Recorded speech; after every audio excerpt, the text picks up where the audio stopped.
भगवत प्राप्ति में अगर कोई विशेष बाधा है तो भोग और संग्रह की इच्छा, जो हमें वस्तु प्रिय लगता है, ऐसा लगता है उसे हम सदैव अपने अधिक मात्रा में समीप रखें। जो व्यक्ति प्रिय लगता है उसको समीप, जो अनुकूल लगता है वो समीप, संग्रह करने की इच्छा और उसे भोगने की इच्छा, यही इच्छा ही भगवत प्राप्ति में सबसे ज्यादा बाधक है। मकड़ी अपने ही मुख से जाल फैलाती है और उसी में विलास करती है, फिर उसी में मर जाती है। ऐसे ही इच्छाओं का जाल फैलाता है विषय उपासक और उसी जाल में खेलता है, सुख का भाव रखता है और उसी में बार बार जन्म मरण का जाल फंस जाता है, नहीं निकल पाता। जो भोग और संग्रह में फंसे हुए मनुष्य हैं, उनकी प्रभु की तरफ दृष्टि ही नहीं हो पाती। इतना ही नहीं, वो इससे आगे समझ नहीं पाते कि इससे भी बड़ा कोई महान सुख है, ये तो भ्रमात्मक है, एक सच्चिदानंद सुख है। उनको ऐसा भाव ही नहीं आ पाता। इसलिए प्रभु कह रहे हैं, देखे हुए, सुने हुए, पढ़े हुए, भोगे हुए जितने ये भोग हैं, ये सब दुख प्रदान करने वाले हैं, त्रिगुणात्मिका माया का जादू है। इसलिए इनसे हटो और जो इन सुखों को प्राप्ति कराने के उपाय बताए गए हैं वो भी सकाम है, इसलिए उनका भी त्याग करो। त्रैगुण्य विषयावेदा निस्त्रिगुण्य भवार्जुन। यहां परम सुख की महिमा बताने के लिए प्रभु कह रहे वेदों की अवहेलना नहीं करे, क्योंकि वेद चतुर्वैद्य हैं। सकाम औषधि दे करके, सकाम भाव रूपी औषधि दे करके अंततो गत्वा उन्हें निष्काम में ही उनको लाना आंतरिक भाव है। जैसे कोई व्यभिचार में प्रवृत्त है तो उसे ब्याह की सीमा में कर देना। आप ऐसे बहुत से ऐसे उपायों के द्वारा जीवों की मनोवृत्ति की जो स्वतंत्रता में पापाचरण करने के भाव, उनको शास्त्र शासन में लेकर सीमित करके निष्काम भाव में चलाना है। प्रभु कह रहे निर्द्वंद्व। कल चर्चा हुई थी, जब तक आप निर्द्वंद नहीं होंगे तब तक आपका सम्मोह भाव नष्ट नहीं होगा। एक सम्मोहन बाण होता है, जैसे सम्मोहन बाण चल जाए तो आप आपे में नहीं रहेंगे, बाण चलाने वाला जैसा संकल्प किया वैसा ही होंगे। ऐसे ही ये द्वंद्व सम्मोहित करते हैं। जैसे कोई प्रशंसा अपनी करे तो सम्मोहित, बहुत अच्छा आदमी, ये अच्छा लगेगा, अनुकूलता लगेगी, और कोई निंदा करे तो प्रतिकूलता, द्वेष, दोनों में सम्मोह हो गया। द्वंद्व से सम्मोह होता है। जो निर्द्वंद हो जाता है वह सुखपूर्वक संसार से तर जाता है। निर्द्वंद होने पे ही मूढ़ता जाती है और मूढ़ता रहित ही परम पद का अधिकारी होता है।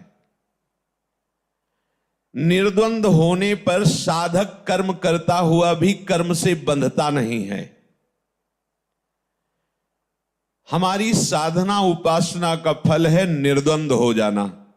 शत्रु मित्र समझानी मानी मान अपमान सम, दुख सुख लाभ न हानि। निर्द्वंद सुनने में तो अच्छा लगता है। जब निर्द्वंद होने के लिए कमर कसोगे तो जैसे ईंट और मटकी पकाने के लिए भट्ठा लगाया जाता है, उसमें आग लगाई जाती है, ऐसे ही तुम्हारे हृदय को निर्द्वंद करने के लिए आग लगाई जाएगी। हर बात सहनी पड़ेगी। प्रशंसा में हर्ष नहीं, निंदा में शोक नहीं, सम्मान में हर्ष नहीं, अपमान में शोक नहीं, लाभ में हर्ष नहीं, हानि में शोक नहीं। निर्द्वंद। अगर हमारे हृदय में इन द्वंद्वों का प्रभाव रहा तो अभी भगवत प्राप्ति के मार्ग में हम अग्रसर नहीं हुए। निर्द्वंद होने का बहुत सरल उपाय है। जो भी द्वंद्व उपस्थित हो, विश्वास करो वो तुम्हारे आराध्य देव के द्वारा किया गया विधान है। प्रभु के द्वारा, मेरे प्रभु के द्वारा जो विधान किया गया मेरे लिए भव रोग के लिए परम औषधि है। जैसे वैद्य कड़वी दवा दे या मीठी दे, हम इस बात पर नहीं ध्यान देते, हम इस बात पर ध्यान देते हैं कि वैद्य के दिए हुए औषधि से हमारा रोग निश्चित नष्ट हो जाएगा।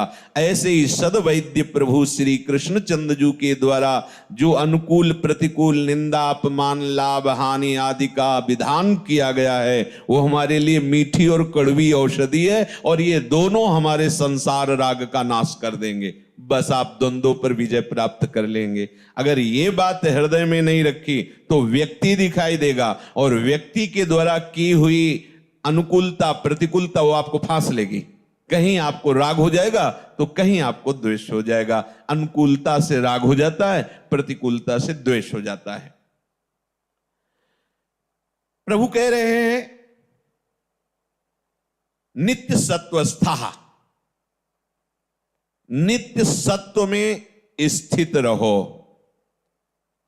नित्य सत्व है हमारे प्रभु, हमारे आराध्य देव प्रिया प्रीतम। हर समय प्रिया प्रीतम में स्थित रहना है। एक क्षण भी प्रिया प्रीतम से अलग हुए कि त्रिगुणात्मिका माया जाल रचने लगेगी। ये बहुत सावधानी की बात है। उपासक है, अपने हृदय में इस बात को बैठा लें। प्रिया प्रीतम का चिंतन छूटा कि त्रिगुणात्मिका माया यही अंतःकरण में बैठकर ऐसे जाल रच देगी कि निकलना मुश्किल हो जाएगा। एक एक जाल इतना जोर का हो जाता है कि वहीं लड़खड़ा जाते हैं। फिर ये तो पूरा का पूरा जाल फैलाए हुए है। काम क्रोध लोभ मोह मद मत्सर, इनकी लाखों वृत्तियां, काम की लाखों वृत्तियां, क्रोध की लाखों वृत्तियां। ये कितना, जैसे एक वृक्ष का मूल, उसकी बड़ी बड़ी शाखाएं, छोटी छोटी टहनियां, पत्ते, ऐसे ही नित्य सत्वस्थो, हर समय सब में प्रिया प्रीतम को देखना नित्य सत्वस्थो है। चिद अचित लक्षणम सर्वम राधा कृष्णमयम जगत, भगवत स्वरूप ये संसार है। ज्ञानी पहले इसे मिथ्या देखता है, फिर देखता है सर्वम खलमिदम ब्रह्म, ब्रह्म सत्यम जगन मिथ्या। लेकिन जहां से ज्ञानी सब जगह भगवत भाव रखता है, वहां से भक्त प्रारंभ करता है। भक्त की प्रारंभिक साधना यहीं से होती है, सब में मेरा प्रभु विराजमान है। अगर ये बात नहीं हुई तो कोई भी बात परिपक्व नहीं हो पाएगी। ना द्वंद्वातीत हो पाओगे, ना योग क्षेम की तरफ से बेपरवाह हो पाओगे, ना राग द्वेष रहित हो पाओगे। तो फिर एक निश्चय की बुद्धि ही नहीं बन पाएगी। तो परमात्मा प्राप्ति किसको होनी है? तुम्हारे निश्चय को ही होनी है। अगर तुमने निश्चय कर लिया है कि इसी जन्म में भगवत प्राप्ति करनी है, तो उसका परिणाम आपके हृदय में आना चाहिए कि आपका भोग और संग्रह में राग नहीं होगा, आपका किसी व्यक्ति वस्तु स्थान से राग या द्वेष नहीं होगा, अनुकूलता प्रतिकूलता नहीं होगी, आप द्वंद्वों में फंसेंगे नहीं, आप सब में भगवत भावना युक्त रहेंगे। अगर ये लक्षण नहीं आते तो तुम्हारे कहने से थोड़ी होगा कि हमें भगवत प्राप्ति हो गई। भगवान कह रहे निर्माण अमोहा जित संग दोषा अध्यात्म नित्या विनिवृत्त कामा द्वंद्वैर विमुक्ता सुख दुख संगई। अगर ये है तो परम पद में आरूढ़ होने का अधिकारी हो गया। अगर ये नहीं तो तुम्हारी बातें बनाने से थोड़ी होगा हमें भगवत साक्षात्कार हो गया। ऐसे थोड़ी, ऐसे भगवत साक्षात्कार थोड़ी, पहले स्थिति आती है फिर भगवत साक्षात्कार होता है। प्रभु कह रहे हैं नित्य सत्वस्था, हमारा प्रभु ही सब जगह परिपूर्ण है। ऐसी भावना से तुम्हारा हृदय भर जाए। यहां कह रहे हैं कि जो प्रभु का शरणागत होता है उसका प्रधान गुण होता है शरण्य प्रभु का हर समय चिंतन होना। किसी व्यक्ति में हमारा मन गया या वस्तु में गया या स्थान में गया, फट से हमें भावना कर, ओ ये भी प्रभु, हमारे प्रभु इस स्वरूप में, ये वस्तु के पहले प्रभु थे, वस्तु के बाद भी प्रभु रहेंगे, तो मध्य में भी प्रभु हैं। ये वस्तु केवल भास रही है। जैसे गले का हार या कंकण, ये पहले भी सोना था, बाद में भी सोना रहेगा, बीच में कंकण या हार उसको नाम दिया गया है सोना ही। ऐसे ही जड़ चैतन्य, अच्छा बुरा जो भी हम नाम देते हैं वो बीच का है, पर मूल में भी प्रभु थे, बाद में भी प्रभु रहेंगे, तो मध्य में भी प्रभु हैं। केवल हम प्रभु को ना देख करके इसमें फंस जाते हैं नाम रूप में। यही माया है। बहुत बढ़िया हार है, बहुत बढ़िया कंकन है, बहुत बढ़िया अंगूठी है, पर यह पता है कि यह अंगूठी स्वर्ण की है, तो आप उसके महत्व को समझ रहे।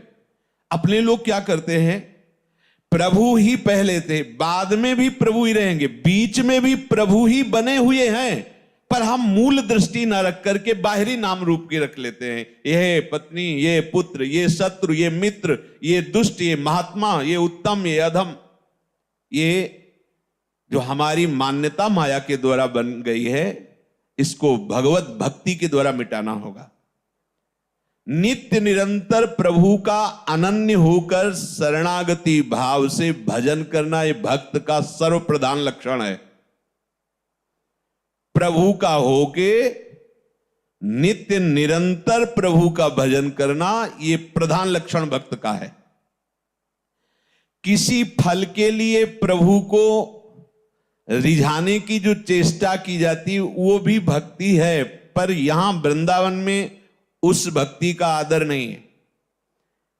यहां तो प्रिया प्रीतम को सुख पहुंचाने के लिए, सोचो, इसीलिए ये पहले सिद्धांत पुष्ट